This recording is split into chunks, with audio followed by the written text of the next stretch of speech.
And I'd like to thank you all very much for inviting me to speak at this conference. It's a privilege. I sometimes think, oh, I've been around for so long that you all must be really tired of me and sick of hearing from me. So therefore I really appreciate it. And having just come back just quickly from the conference in Chicago in America, they have the International Tarot Society, they call it, and they had their international conference. And really, I don't know what it is about we Australians. We should hold our heads so much higher. The quality of the people who work with tarot in America is not as high as the people who work with tarot in Australia. And I'm really saying that across the board, from the students, to the tarot professionals, to the way that the Tarot Guild is operated and run. We really should give ourselves much more credit for what we do. And we should be you should be advertising your conference in America on the internet, and you should be getting them to come over here to see what you can do, or we can do, instead of all of us tripping over there to see what they can do. Well, we did advertise this in the internet, but we didn't have any American takers. Perhaps you didn't do it in time. You should have done it earlier. Okay, but I mean, really, I think that you should really be very proud. We can hold our head up. We do it very well over here. Thank you. All right, so the talk that I'm giving today actually is the same one that I gave at the conference in America. And the title of their conference was Complete Mental Blank. I can't remember, but it was to do with masculine. The title, I can't remember what the conference was called, but it was about masculine and feminine relationships. That's what the conference was focused on. It might come to me by the end of the talk. Okay, so today, what I'm hoping to do is to put some ideas before you. It is a talk that I'm going to read with interjections of overheads and things, but I really want to just put a set of ideas before you as to where we're heading for the next century, but particularly in the area of relating. And that's because I guess, like most of you, as tarot readers, that's where you do most of your work, really is working with people around their relationships. So I'd like to propose some ideas for the future progress of our collective evolution, based really on my experience and understanding of the tarot as a set of symbols or a symbolic language of the unconscious that can guide us to wholeness as individuals and on a collective level. There'll be a whole generation of souls coming into the world with the number 2, looking at numerology, with the number 2 as their collective emphasis. This generation will be concerned with the balance and unity, the vibration of the number 2, unlike previous generations with its emphasis on the solar, individual energy of number 1. And particularly since the 80s, there's been a great deal of effort, I think, on an individual basis for self-knowledge and self-development. So there has been a lot of the balancing of the inner masculine and the inner feminine. And I personally feel that this next generation might be also completing that picture and bringing the outer masculine and the outer feminine into more harmonious relationships. Or perhaps because I have 5 planets in Libra, that's my dream. Okay. So as we enter into the 21st century, when the order of energies is being reversed, we also can bring up images of the hangman. And as the emphasis changes to the number 2, the tarot is offering us, of course, the symbol of the high priestess. And that's the feminine world of deep feeling, which will balance the mental energy, the logic, and the scientific emphasis of the magician, which has been there for the whole of the last century. So in this session today, I'm welcoming you to the minefield of human relationships. Many of us have spent years tiptoeing around relationships with the fear that we may tread on a hidden mine, resulting in the explosion of our existing relationships.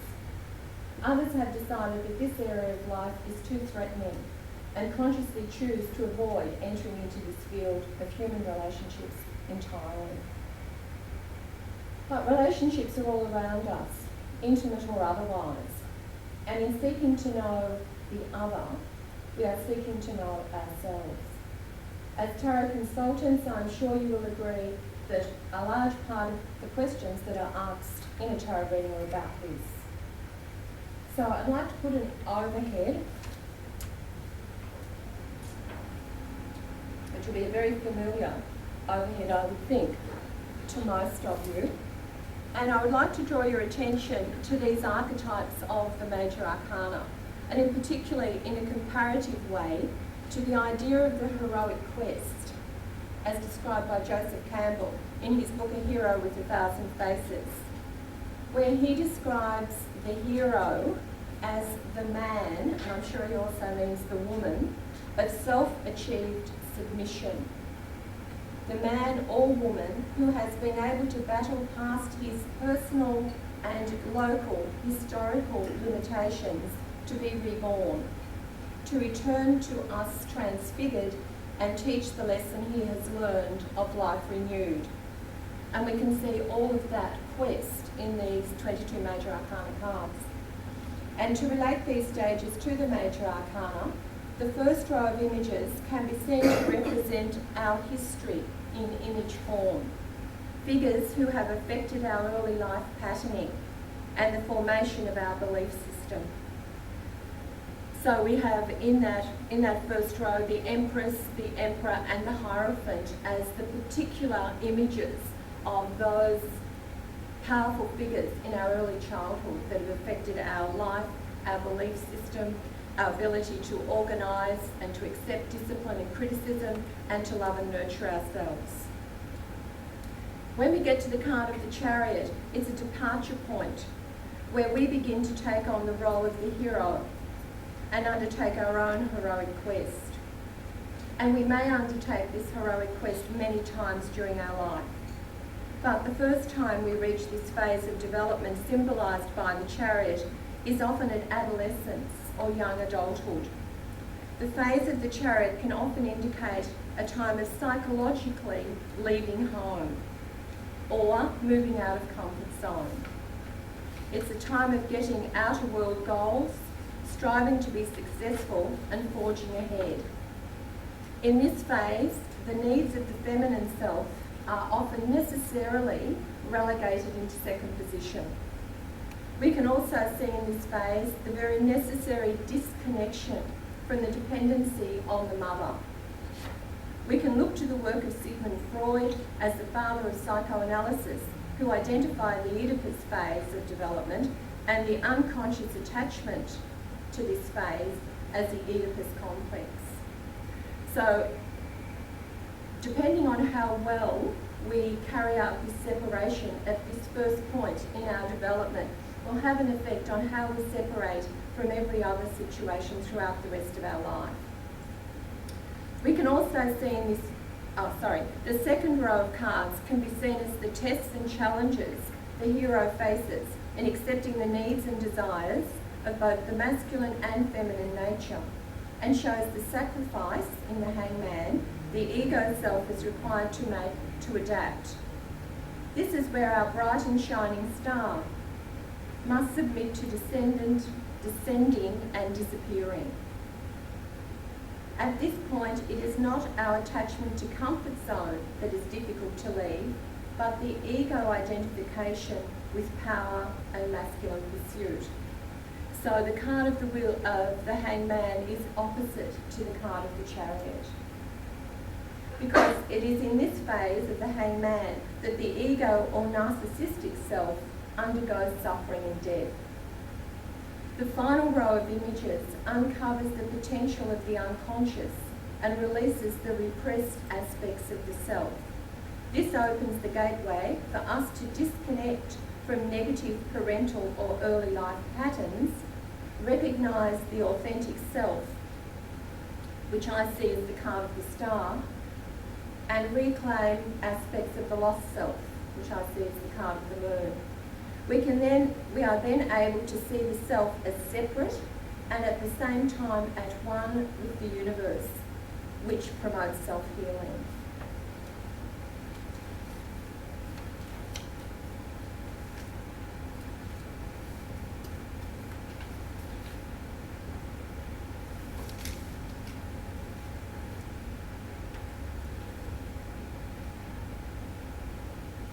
The tarot card of the Lovers, which appears in the first row of the heroic journey, may symbolise the act of falling in love. When this occurs in the partially developed personality, subconsciously we are recognising in the other person the possibility to make us whole. When we project our ideal perfect image onto another mortal, we see in them the part of us that is missing. But we may also give away our own power to transform our own lives. There is a cultural myth of the perfect relationship, which believes that in the early days of a relationship, we should be completely loved and live in absolute harmony. We call it the honeymoon, heaven on earth. Any relationship where we feel we are the chosen one, or we have found the one, can be a ritual in which this particular myth of relationship is told, where the lovers never expect to be separated. They see their relationship as special and see the partner as having divine qualities. In such a relationship, we are attempting to unite with the beloved in the same symbiotic way as the child is united to the mother in the womb, which is the closest memory that we have of paradise. Our being desires the desire of the other. Our being desires the desire of the other. If you look closely at the lovers cards up on the screen there, I want you to concentrate on the Voyager card, because you can see that the people in that card are so closely joined in a symbiotic way that it is absolutely impossible for them to see each other individually. They are so close in each other's face that they can't see each other as separate in any way, shape or form. Lurking behind such a relationship, beneath that ideal, is often the fear of a darker, more primitive kind of love. And if you look at the Arcanum card, which is this one here, you can actually see two older people and facing two younger people. So I think that card is a very good example of that there are other people that you're connecting with when you connect with your partner. Perhaps we can trace this idea of a darker, more sinister relationship underneath the surface back to our unconscious memories of our parents and their relationship, or even further back to the image of Adam and Eve in the Rider-Waite Lovers card, and the original seeds of temptation and mistrust which led to their exile and the end of their time in paradise. In order for a relationship to fully develop, the dark aspects of love must also be taken into consideration, often weaving a tangled web of jealousy, deceit and betrayal. Astrologically, Gemini, the twins, is the sign most commonly attributed to the tarot card of the Lovers. The dual energy of the Lovers are both equal and opposite. Twin selves. In the Waite version, the background suggests the Garden of Eden, from which mankind was exiled. In the alchemical journey, and this is the alchemical card down here, the key to wholeness is to unite the sun and moon, the original masculine and feminine luminaries. If we examine the story of Adam and Eve closely, we can see the seeds of the masculine and feminine relationship. God told Adam that he could live in paradise, eat freely from every tree in the garden, except from the tree of knowledge of good and evil. And if he did eat from this tree, he would die. The serpent tempted Eve, telling her that she surely would not die, that if she ate from this tree, her eyes would be opened. Eve, being the feminine and therefore the seeker of knowledge, ate from the tree, and so did Adam. After which, God said to Eve, "I will greatly multiply thy sorrow." It's the quote from the Bible. I will greatly multiply thy sorrow and thy conception. In sorrow thou shalt bring forth children, and thy desire shall be to thy husband, and he shall rule over thee. It's from Genesis, you can read it.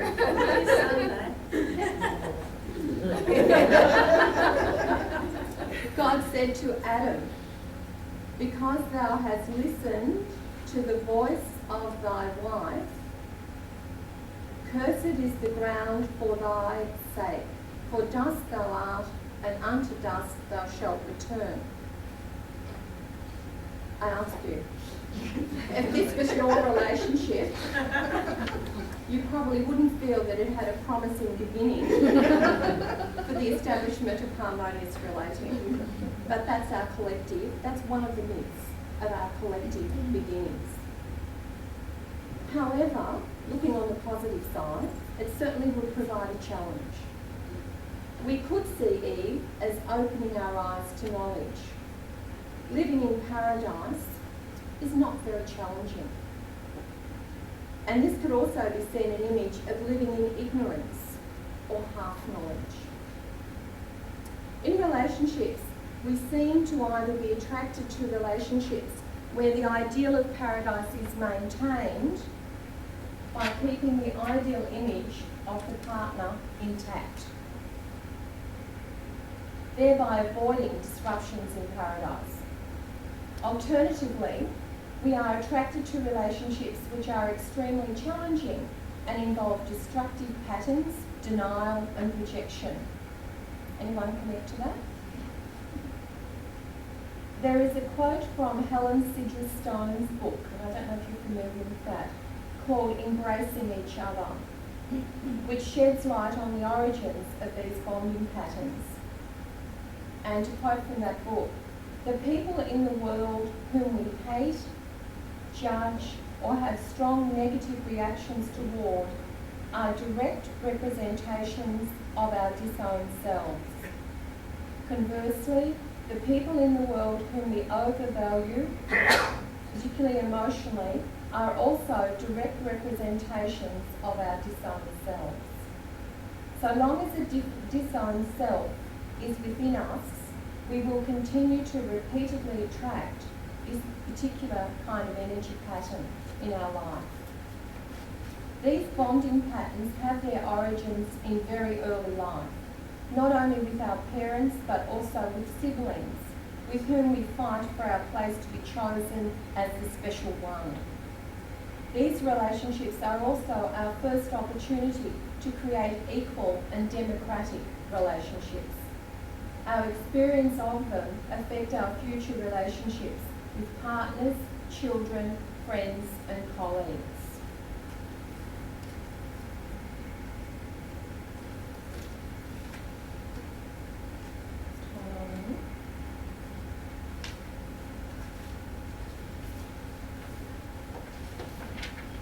There's a diagram from Helen Sidra Stone's book, and it gives the diagram of this negative bonding pattern, a male-female interaction.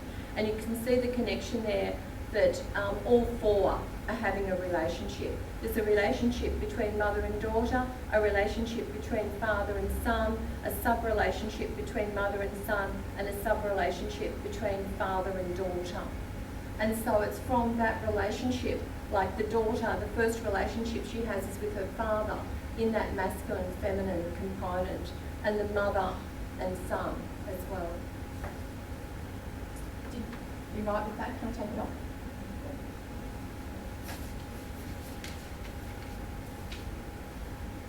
The tarot card of the devil.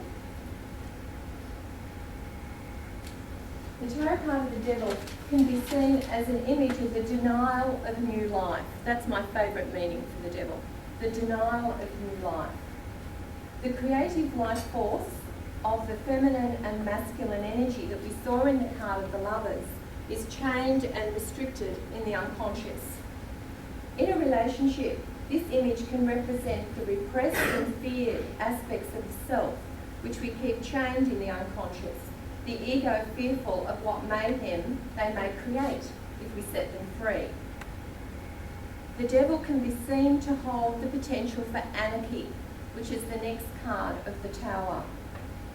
In spite of our repression, both men and women in relationships often really fear and know that they are not the same.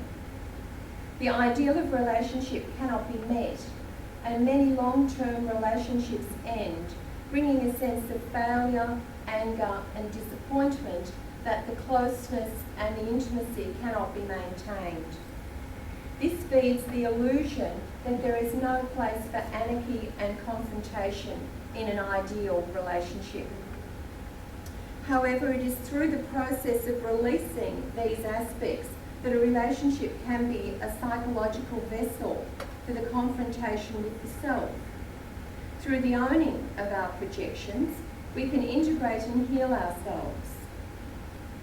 So when these projections start to come into a relationship and anarchy starts to appear, all too often the blame is projected onto the partner, and the repressed dark aspects of the self stay chained in the unconscious, silently waiting for the next relationship experience, which can again hold the potential for self-discovery if the denial and fear of losing the ideal can be confronted and worked through.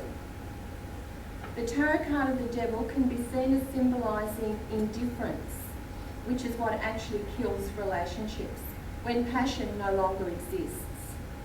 It can also symbolise the physical desire nature, which can tempt us back into relationships and to the continual struggle to free ourselves from ourselves. The devil can therefore be seen as both the tempter and the redeemer.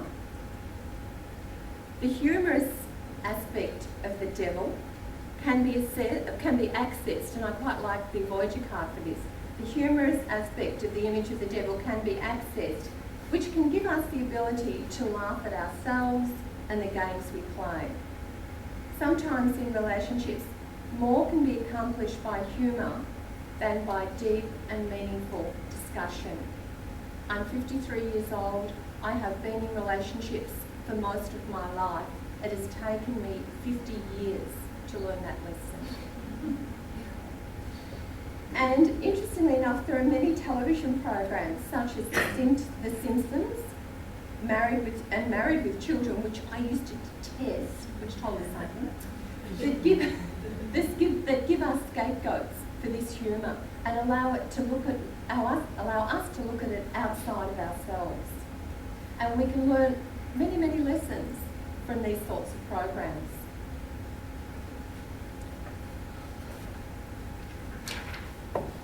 Now we're going to look at our childhood experiences. And we can connect to the major arcana cards, as we know, through the realm of the unconscious, as archetypes and as aspects of our personal unconscious. We could therefore see relationships as holding the potential for self-healing, rather than seeing the other person as having the ability to make us whole. In other words, I will be happier when I am with you. If we see the devil as symbolising the denied and repressed and shadow aspects of the self, we may ask, very validly, how these aspects became split off from our personality in such a way that we need to see them as separate from ourselves, mirrored in the other, in order to reconnect with them. Tarot readers often describe the card of the devil as symbolising addictions, usually to alcohol, drugs, or cigarettes, or sexuality. It can also symbolise a codependent relationship or an emotional addiction. This can be experienced as the addiction to emotionally destructive relationships, which we feel powerless to change. It is in childhood that we often find the origins of this split, which caused an emotional addiction. The most destructive aspect of emotional addiction is a childhood trauma, such as physical, emotional, or sexual abuse. Also a shock that undermines security, such as the death of a parent or the divorce of parents. The addiction is the desire to reproduce the trauma, but to create a different outcome. So that instead of being victim, you are in control. There may also be the desire to achieve a displaced revenge or punishment. In the first row of the Major Arcana, we saw the images of the archetypes that are met in childhood, which influence the formation of our belief system and our personality. And in particular, the archetypes of the Empress and the Emperor, as representing the symbolic masculine and feminine, the parental archetypes of unconditional and conditional love. These archetypes are experienced both from a collective perspective through our cultural and tribal influence, but also the influence of teachers and adults in our world, in our community, and from the experience of our own personal mother and father figures, or lack thereof. So if you didn't have mothering or fathering, then that would bring up the same influences if you had negative or positive experiences. So it is the influence of these people and their judgments which have shaped and formed our developing personality from an early age. It is what they considered as either acceptable or not acceptable aspects of us as a child that created the split within ourselves, relegating the approved aspects to the personality and the despised aspects to the shadow. It is the confrontation with the feared aspects of the self in the Tarot card of Strength, which is the first step in the heroic quest to unite the split through the acts of compassion and forgiveness, not only of ourselves, but of these figures that were so influential in forming our personality. Jungian theory suggests a child is born with archetypal patterns which suggest a pre-existing conception of human existence. The child's archetypal patterns of the mother-father image become enmeshed with the mother-father image in reality. So we're already born with a certain set of preconceived ideas and expectations. Through the tarot, we can see the way in which an individual is still caught in this web of archetypal patterning, and the way in which these unconscious or compulsive behaviours affect the ability to create a meaningful life and to live in harmony with others. Now, the Major Arcana cards, which alert us to the presence of these patterns, are primarily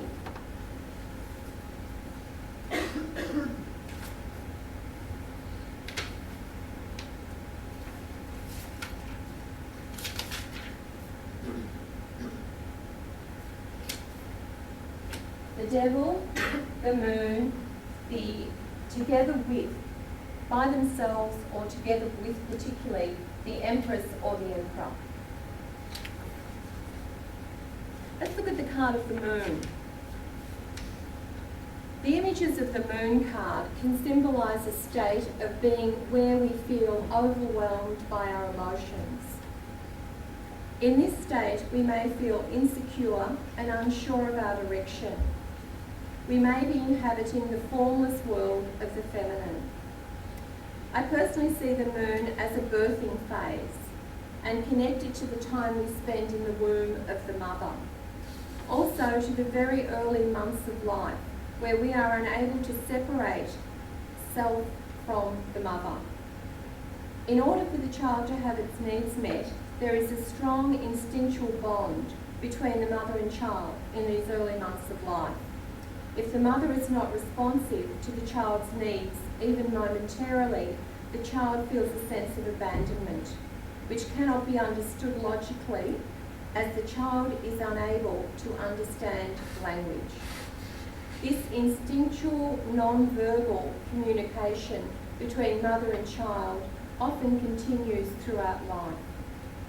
Without the mother saying a word, or often in spite of a differing verbal communication, a child often knows what the mother really thinks, feels, believes, or desires from her child. This pattern of mixed messages is often carried over into adult relationships, causing communication difficulties based on past assumptions and memories, all of which is unconscious. When a symbiotic relationship is formed in adult life, the card of the moon often appears in a tarot reading, symbolising a relationship where symbiotic or instinctual energies are being activated. An irrational fear of abandonment can therefore also be present. There is no chronological time to the unconscious. It is as if we have become that helpless child again, totally dependent on the other to satisfy our needs and to make us feel whole. It is as if through our subjective memory, past, present and future become one. We may be terrified that our needs will not be met, that life will abandon us, and we can become irrational and regress back into childhood behaviour patterns. The moon also symbolises cycles and sheds light into the darkness of our fears if we are able to bear these feelings while we evolve through them and give birth to new states of awareness. And we can see that in the Rider-Waite deck by those lovely little sheds of yods that are coming out from the moon. At this time, we can often also achieve memory retrieval through consciously working with our dreams and images and the tarot. Now, the cards that symbolise we are able to understand and work through our inner patterning, I haven't got an overhead of these, are Strength, Death, the Tower, the Star, Sun and Judgment.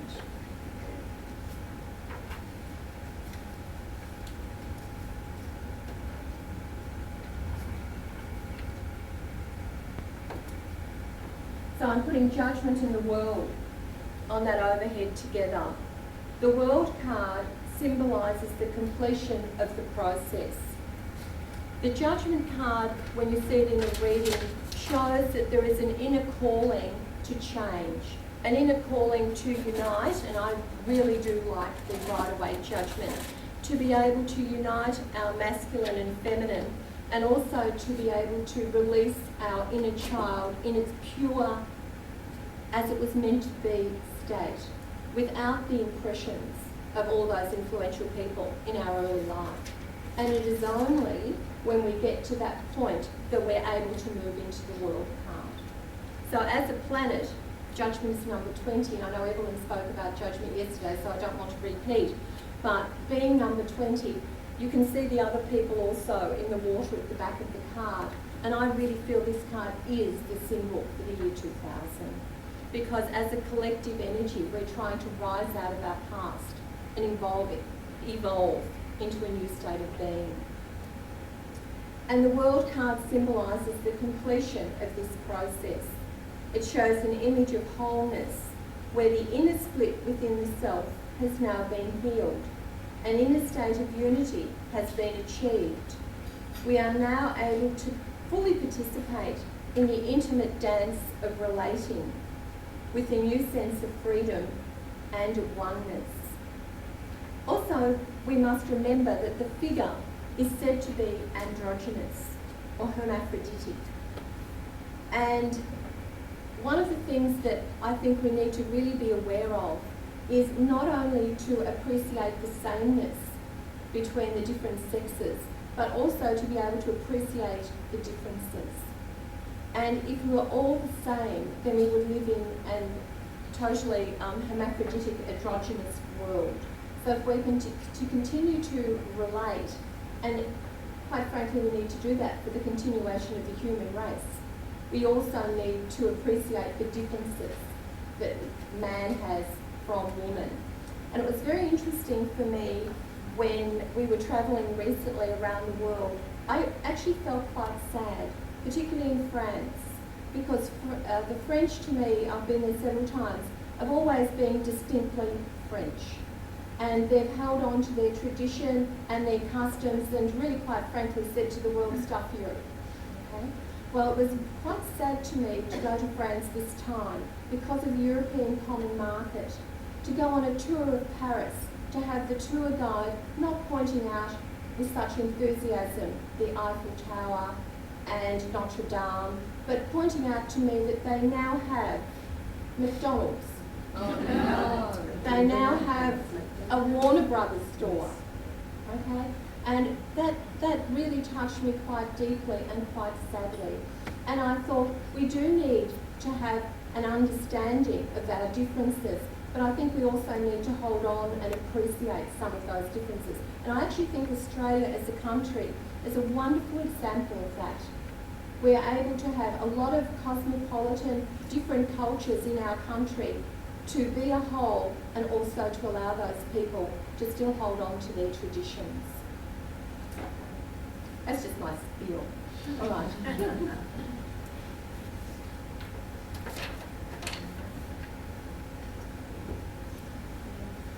I just want to put something before you now, and as I put it before you, I'm not saying that I believe in this theory. I'm just doing it in a provocative way to give you something to think about. There's now a new wave, which is called evolutionary psychology. And evolutionary psychologists would have us believe that nothing has really changed between men and women, and neither is it ever likely to do so. The cardinal premises of evolutionary psychology are, let's tidy up a bit here.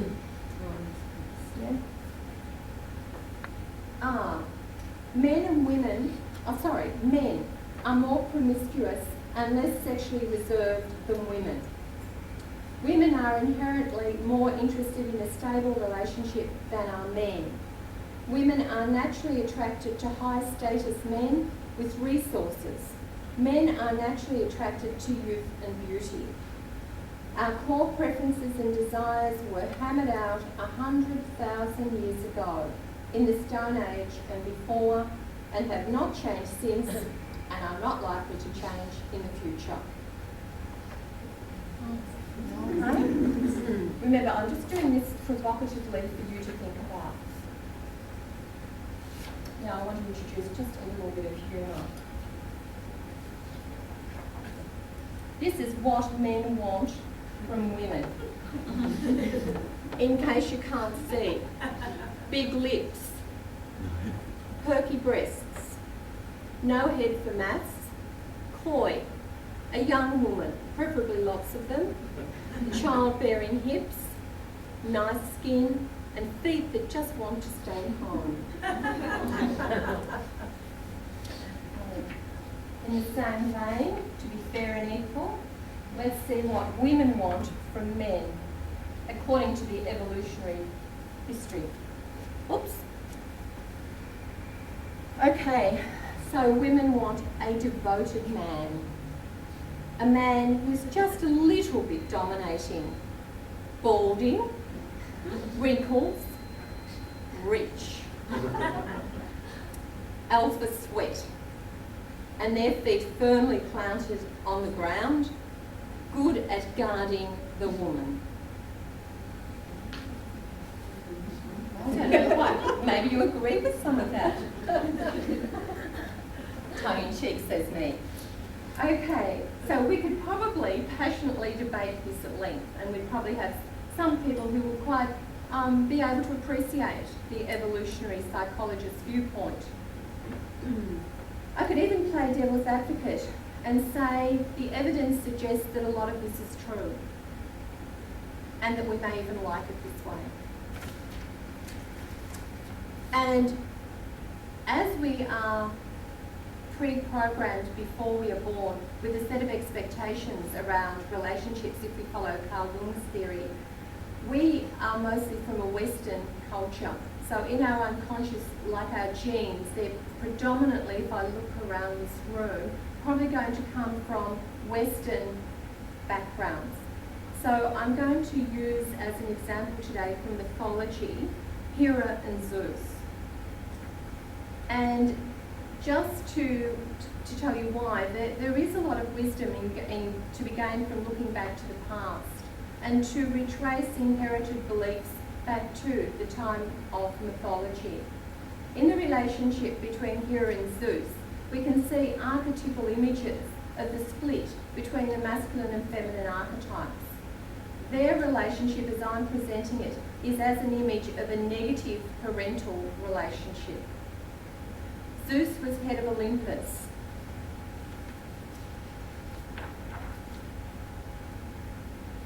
Zeus was head of Olympus. And let's have a look at Zeus as a marriage partner.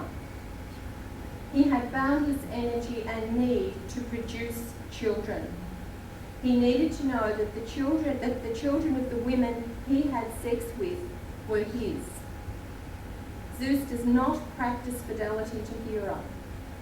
Zeus must have constant assurances that she is faithful to him.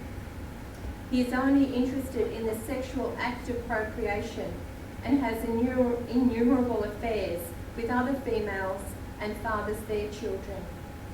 Marriage is the price Zeus pays for right to sex with Hera. Zeus is not interested in his children. He has a fear of annihilation, as it was prophesied a son would supersede him.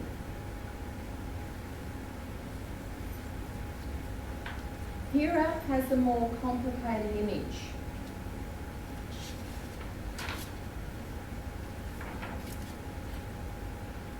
She has three aspects.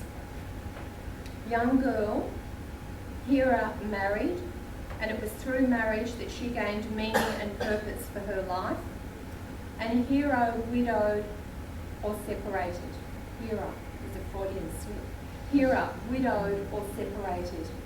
And this is called the destructive aspect of Hera, her shrewish aspect. Hera as a marriage partner needs an ongoing binding commitment. And when we look at that word binding or bondage, what tarot card does it bring up for you? The devil. Sex is the price Hera pays for status as Zeus's consort. So it's through Zeus that she got her power. Hera uses sex as a weapon to get what she wants. Hera is jealous of Zeus's lovers and the children they produce. She constantly humiliates Zeus, which can be seen as a form of castration. Now, the tarot card of the devil can be seen as an image of bondage, restriction and control. It's its opposite card, the tarot card of the lovers, which can symbolise a commitment based on love. Hera and Zeus's does not appear to have been a commitment based on love. Let's look at parents as patterns. Carl Jung said of the father archetype, the father is the representative of the spirit, whose function it is to oppose pure instinctuality, which is the realm of the feminine. That is his archetypal role, which falls to him regardless of his personal qualities. The father is seen as an authority figure. Authority is power, which has been delegated by others to a person considered competent to use it. Power which has been taken by reason of greater strength without being delegated often is dictatorship. Zeus is a mythological image of such dictatorship. Many individuals experience this archetypal force as a personal relationship with a powerful masculine energy in their early life. This masculine energy does not have to be in the presence of a male body. If this person becomes the terrible masculine, then the whole feminine side of life is suppressed and undervalued. In a male, this repression and undervaluation can produce a sense of power, needing to have power and control, or, in an opposite sense, a fear of impotency or castration, and a fear of intimacy. On an inner level, in a woman, This is the voice that beats her up, telling her she is ineffectual and unacceptable and so on. In a woman who holds this Zeus archetype energy, she will say, you can't, I won't allow you, I will punish you. She says this either to her male partner or as an aggressive, destructive and intrusive inner voice, which interferes with whatever relationship she may be participating in. Jung said that the primary relationship between a child and its mother is in the realm of an archetypal relationship, to be symbiotically one with the other. Often when an individual enters a relationship or marriage, this relationship is again activated. And there are two polarities of this image of mother, as either loving, nurturing, caring, giving, or denying, possessive, destructive, witch, bitch, so on. The positive experience of mothering, and when I say mothering, it doesn't have to come from the mother, mirrors the positive aspects of a child. When the ideal perfection of the symbiotic relationship becomes suffocating, the negative aspects are often activated in order to allow separateness. So in our relationships, we all need to establish a way of separating. In other words, when you get too close, you need to separate, because it's all about ebb and flow. Most of us don't know how to separate effectively. To encourage separateness was psychologically the role of the father archetype. The positive father encourages qualities of independence, sets boundaries and sets limits. He fosters the quality of self-reliance, courage and endeavour. The mythical characters of Adam and Eve and Hera and Zeus and their relationships may seem irrelevant to our modern day relationships. However, the theories of evolutionary psychology could suggest we have really not evolved very far from this point. Indeed, we can see many examples of powerful and sexual men who act out the Zeus archetype, and many women who stay in relationships with them, activating the Hera archetype. One of the most publicised examples recently has been of Hillary and Bill Clinton. So if you really want to look at an example, it is almost word for word the archetypal relationship. So if we can understand the collective patterning that we have and identify it within ourselves, we can then move to a more enlightened understanding of ourselves and those with whom we form relationships. Many of you perhaps will already be familiar with this spread that I created called a life cycle spread. And this spread, when I first created it, which was about 10 years ago, was because I kept wanting to know what the inner patterning was within a person at any given time. And this spread actually gave me the answer to that. Previously, I used to look up my ephemeris, my astrological ephemeris, to try and get that information. But I actually found that I prefer to do it with the tarot because I work best with images. And this was the spread that I used to do that. And I'd like to show you, I do this with every client who comes to see me. And I'd just like to show you a spread that would alert me initially in the first 10 minutes of a consultation to the fact that the person was currently working through some of these difficult issues.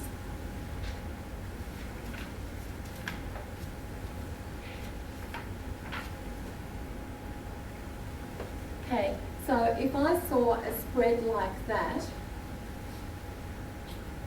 where consciously the person at the moment was in the phase of the moon. In other words, as we've just heard with the talk, undergoing all those emotional fears and things coming up in the past, not understanding why they're acting the way they're acting. In a subconscious or unconscious position, the card of the sun shows us that the person really wants to work through that so they can release a new self, a different way of approaching life. And where they're heading is the card of the devil, which is like a block. So a block that is fear, or things that are hidden in the shadow that is going to actually prevent them from birthing the new self with the sun and the moon. So before they are able to do that, they're going to have to confront their shadow. So that would already tell me that this person in some way is in fairly deep psychological distress. The energy of their personality is justice. So they're holding the sword. That tells me they are weighing up their life and they really do want to make an adjustment to it. The card of the Lovers in the environment suggests that they're playing this out in the area of relationships, and there's a danger with that sword that they might perhaps yet again cut from the vehicle that is available to them to work through whatever these difficulties are. I would suggest to such a person that that Lovers card, instead of being played out in their one-to-one to intimate relationship, that they ask a therapist to take on the other half of that relationship, so that that can all be then worked through in a way that will assist their intimate relationship and not destroy it. So the therapist would then become the other half of that Lovers card. But if I saw a reading like that, I would really think this person was in fairly difficult psychological distress. Okay, we also have a spread that is very similar, but it's just particularly looking at the life cycle of a relationship and to try to work out how much of what's going on is projection. So card number 1 shows the current issues or status around the relationship. Card number 2 shows the energy being used in the relationship by person A, who is usually the client. Now I asked the client to choose a card to represent, this is sight unseen, to represent the energy being used by the other person in the relationship, who we'll call person B. But I asked them to do that with their opposite hand, so that psychologically there's a cutting point. So they choose all of the cards except card 3 with their left hand and card 3 with their right hand. And then card number 4 is the basis of the relationship. In other words, what's its purpose? Why does it exist? And card number 5, where the relationship is headed.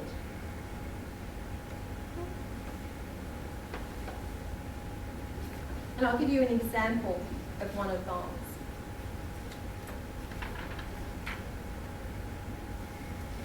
Okay, so where the relationship is now, we have the card of the Devil, which I would see is denial of new life. It's not going anywhere. Okay, why the card number 1, the energy that person A is holding is justice. They're holding the sword. Person number B is holding the hangman. The purpose of the relationship, we have the Death card, and where it's heading, we have the Hermit. Now I realise there are many different interpretations that you could give to that. There's never just one, as we know, one interpretation for a tarot spread. Would anyone like to give some ideas as to what you think might be happening in that relationship? Just look at the energy that the two people are holding, and we'll just start from there. If person number A is holding the energy of justice and the partner is holding the energy of the hangman, what do you think could be happening? So person A has got something on person B that is very much using extra power. Okay, that's interesting. Thank you. I'd say person B is holding back. They're just being still and not getting involved. They're not participating in any way. There's sort of, what's the word for that in relationships? I can't remember. Although having been to Hawaii, you're probably saying they're hanging loose. Anyone else? I think it's really a sadist and a masochist, and they just love the misery. Keeps them together. Yeah, good comment, Matthew. Well, of course, I would think the death card perhaps would be the male person, and the hermit would be the female person. The female wanting to be able to anchor herself at the lighting so that she can see what is happening, and the male person either wanting to end it or have a new beginning. So the new beginning phase and the hermit between the two people could be actually a means of reconciliation. So we have the feminine nurturing coming through from the spirit to be able to assist the male to be able to reconcile the relationship. On the other hand, because it could be both see handy, so there are two alternatives. Okay, Kevin, accept that. What you're giving us, and that was very, very worthwhile what you just said, you were giving us this card and this card, which is the basis of the relationship and where it was headed. So if we just take what you said and put it in that context, that's very positive. Well, So I'll copy the numbers then. okay, this one over here is person A, and this one over here is person B. But that was, thank you for that. That was a very nice interpretation of what's going on in the relationship. Anita? I just briefly think that person A on the left is thinking about separation and seeking legal advice, and possibly the person on the right wants to stay in a relationship for very deep psychological reasons. Okay, thank you. No, sorry, yes.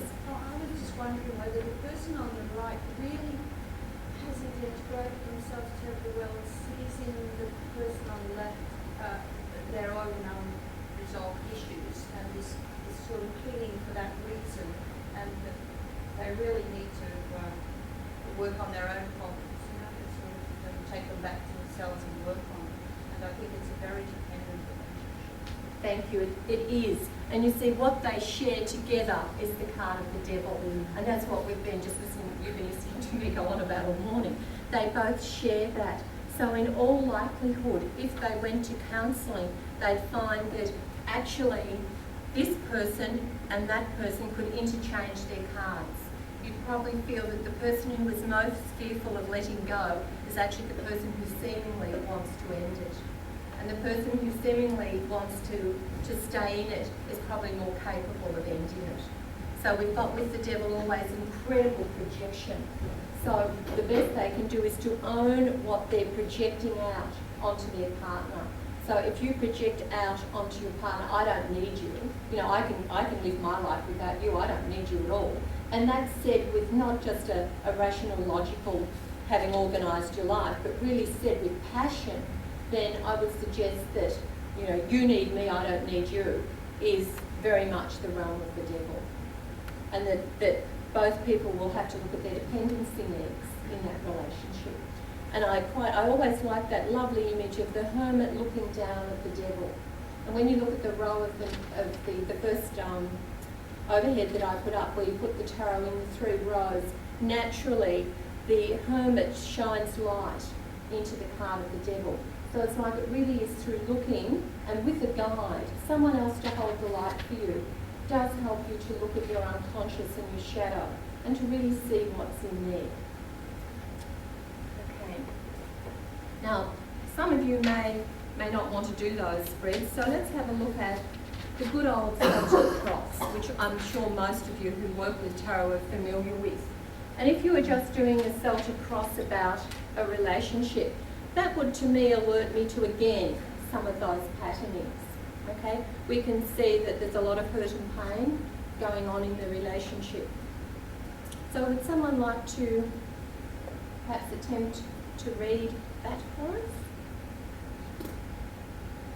Who'd like to have a go at card number 1? Significator for this relationship. Come on. Well, the reason that she has got past 7 of the 8 swords is that she's fighting a battle, come to the realisation that there's only one sword to go, and in actual fact that's the person themselves. That's the reason why she's bound and blindfolded. And it is important for her to come to the realisation that in any hurt it takes 2 to tango, and therefore she's contributed to some of the hurts herself. The same thing with the crossing card. Well, we can read both of these cards together. And when she can forgive herself for the hurts that she's caused herself, then she can let this problem go. And she obviously has been hanging on to this baggage for a long time with the 3 of Swords. So, like any death, she's got to grieve over it properly and go through the performance of grief. In other words, to be able to, the first time she's heard, people get very angry. They get, in fact, they deny it. This is not happening to me. And when they can't deny it any further, this is when the anger. You're picking up that card there, Kevin. I beg your pardon. Were you picking up on the Five of No, I'm Swords? picking up on You're just the three. looking at those, but I think what you're saying also does it not apply to the Five of Swords. The Five of Swords, there's a lot to that, what is coming into the That's right. into the meeting. But that was where I put out the cards. I wouldn't have come to the Five of Swords yet. So, I know, we all have our own different ways, don't we? but anyway, that's my interpretation for what's happening in her life. She's got to be able to accept the hurts of the past to be able to get on with the rest of her life. But let's see what else. Thank you, Kevin. I know Susie's trying to say I something. was just looking at the ovation for this person for them to actually overcome all this fear and doubt, and it's obviously incredibly deep and but rising up so that they can't deny it anymore, and could almost transform their life into the part of the sun, which is obviously their hope. But an enormous amount of fear has to be confronted first. I'm sorry, I can see there's two judgment cards. You've no idea how much difficulty I've had with this spread. When I took it to Chicago, I had two sun cards in it. And last night I said to Graham, could you just take that out? And I looked at it and said, no, a better example would actually be to put judgment in there. I don't know what he's done, but somehow now we've got two judgments. So we could change the top judgment to the world, okay, to get a more hopeful It's outcome. also critical, I think, that her relationship with herself, which is the devil there and the lover's there. To me, I often see them, the angel and the devil are the dark and the light. So she looks to the light, and I've gone with that as James spoke to me, but the light within, her own shining angelic self, I guess, if you want to go that far. But her pure essence will is what I feel when she drinks from her own cup, which is number 6. Absolutely. I think that the real key to that spread is actually card number 6 and card number, what's the other one? Card number the sun. So the 8 of Cups and the sun. That shows her willingness and her desire to change. And there's her angel again in the card of judgment to the That's environment, Mm. coming from her relationship with self, calling her to awaken to her higher self, not that ego-driven, fear-based Denial. And also I would see the card of the lovers there as this is her choice. Okay, whether she chooses. And, such a powerful spread, whenever we see a tarot spread with so many major arcana cards in it, then it's telling you that this moment in this person's life is an incredibly powerful one.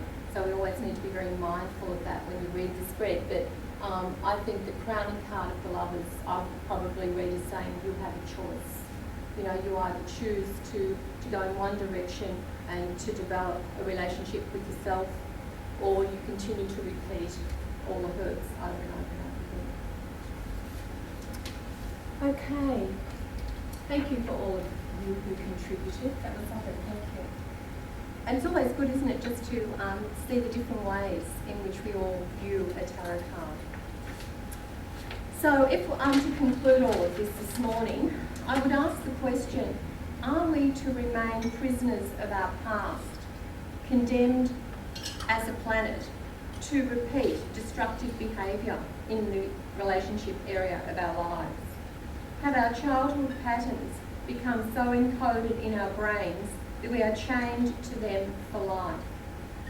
If we are optimistic, we can see that these patterns were partly created by the influence of our environment, and therefore our environment can also heal them. And there might be some of you actually sitting here this morning thinking, but I had 2 extremely loving parents, and I had a very positive early childhood, and I'm probably one of those people too.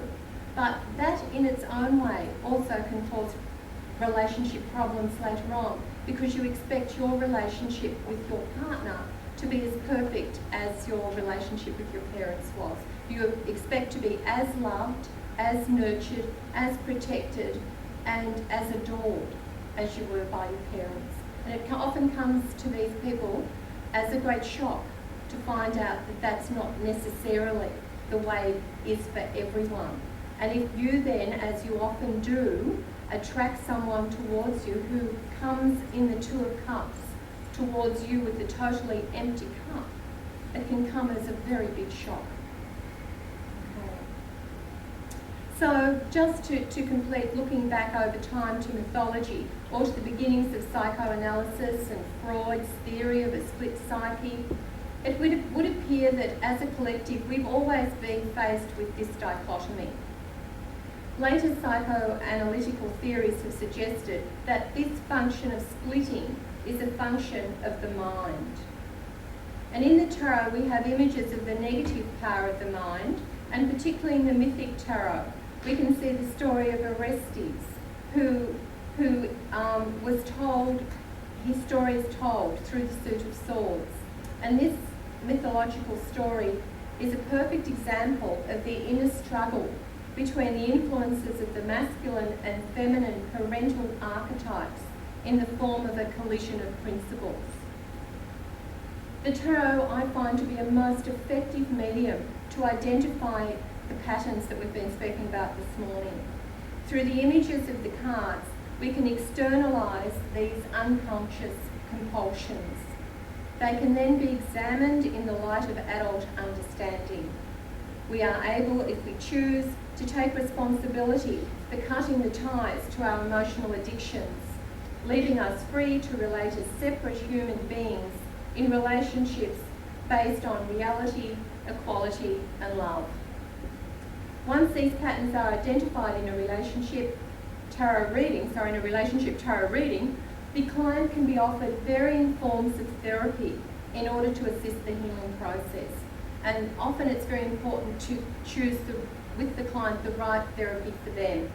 Some of the ones you could choose from would be spiritual healing, psychotherapy, voice dialogue, cutting the ties, which is a theory and a process developed by Phyllis Crystal, somatic therapy, hypnotherapy. There are many, many therapies that we can choose.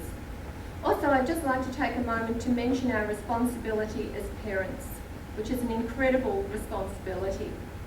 If each one of us undertook the responsibility of understanding ourselves and made a commitment to identify and heal our own inner wounds, as a collective, we could break the chain of repeating the destructive split between the inner feminine and masculine. This would enable us as human beings to create more loving and harmonious relationships between women and men in the generations to come. What a powerful transformational gift for us to leave behind as an inheritance to our children and as our contribution as the pioneers of this new age.